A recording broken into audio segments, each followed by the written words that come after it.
জামাতে ইসলামীর সাথে এনসিপির আসন সমঝোতার আলোচনা চলছে। জামাতের সেক্রেটারি জেনারেল মিয়া গোলাম পরোয়ার বিষয়টি নিশ্চিত করেছেন বলে বিবিসি বাংলা সূত্রে জানা গেছে।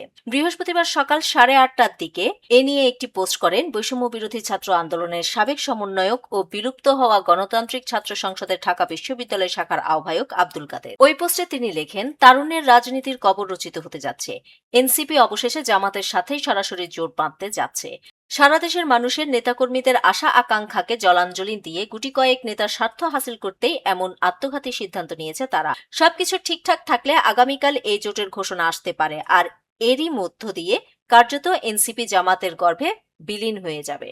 এছাড়াও আব্দুল কাদের লিখেছেন, জামাতের থেকে এনসিপি 50 আসন চাইলে দর কষাকষির শেষ পর্যায়ে সেটা 30 আসনে গিয়ে চূড়ান্ত হয়েছে। শর্ত অনুযায়ী এনসিপি বাকি 270 আসনে কোনো প্রার্থী দিতে পারবে না, সেগুলোতে জামাতকে সহযোগিতা করবে এনসিপি। আব্দুল কাদের এও লিখেছেন, সমঝোতা 30 আসনে কারা কারা চূড়ান্ত হবেন সেই দায়িত্ব জামাতের পক্ষ থেকে এনসিপির একজনকে ঠিক করে দেওয়া হয়েছে।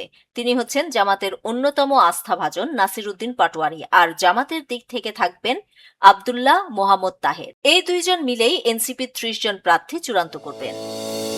নিউজ ডেস্ক, দৈনিক পূর্বকোণ।